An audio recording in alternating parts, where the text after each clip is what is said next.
Today, I'm going to share with you 5 strategies that will increase your marketing result massively. This is something that is used by all high-performing marketers in the industry. I personally don't know any successful marketer that doesn't use these strategies, so if you watch the video till the end, you'll be able to strategize like a successful high-performing marketer. So the first point is something that comes to my mind when I hear someone says, "My marketing just doesn't work." And when the marketing doesn't work, the first thing you want to ask yourself is if you understand your customer's core desire or not.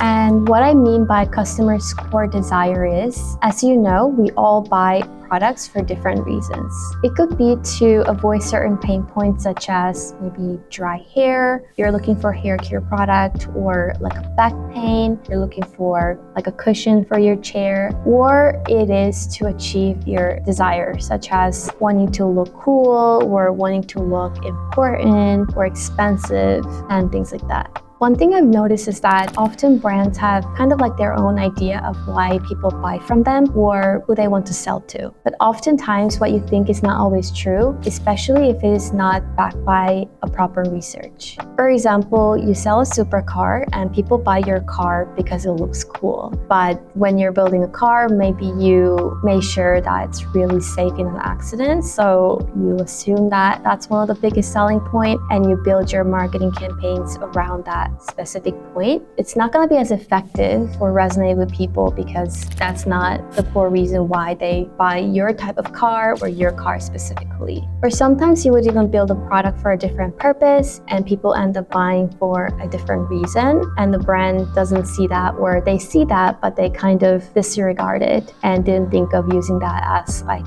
an angle in a marketing message. So where do you go to find out about people's core desires? And the first thing you need to think about is where do people go to give their most honest opinions. If you have an online product, for example, you can maybe go to Amazon reviews for your product or even your competitor product, maybe reviews for your own product or your competitor's product if it is something similar. You can even go to like a YouTube if there is like a video that explains about the product. You can even go read the discussions in the comment section, or you can go to places like Reddit and kind of look at what people talk about and what their true opinion is. So now you have a pretty good understanding of your customer's core desire. The next thing you want to do is to revisit your marketing message and see if that truly aligns with your customer's core desire. And if it doesn't, you want to fix your marketing message here. For example, if your brand is selling a cushion for a chair and so far you've been marketing around how comfortable the cushion is, how cute it looks, but then you find out that people's core desire for buying this product is to alleviate their back pain, then in that case, you want to really change up your marketing message to align with people's core desire. And by aligning the message to customers' core desire, it's going to help people to resonate with your message more than if you were to market around things that they don't care about. So naturally, that will increase your conversion. Now, the next thing to figure out is where your customers hang out.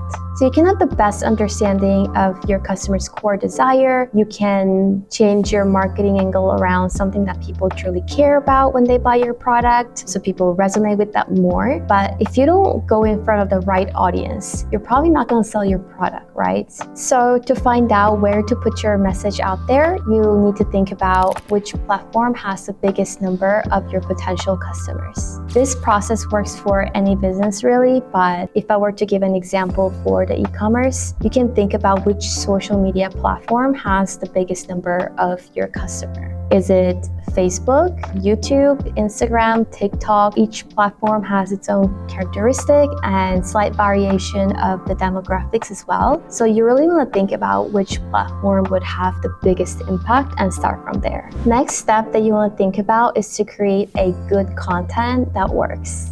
So what do I mean by that?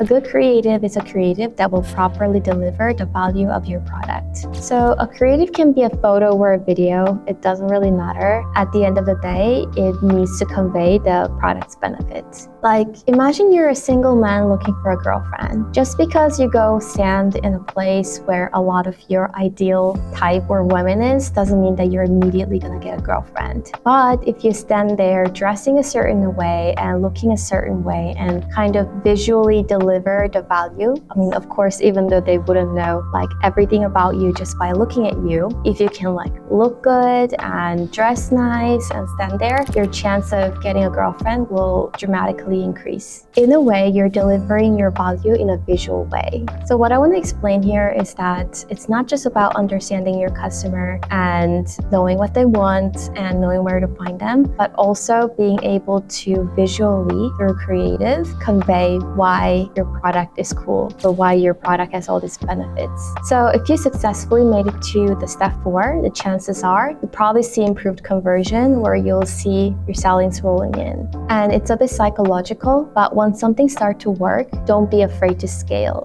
What I've seen in the past is that even though something works, a lot of the brand owners, well, especially small business owners, they have this psychological block that prevents them from really scaling and growing it big. Of course, if that's your intention, you don't intend to grow your business too big, then it makes sense. But if you want to achieve like a bigger things in life, then you don't want to let these psychological factors stop you from really getting to the next point. If you enjoyed this video, please like and subscribe, and I'll see you in the next video.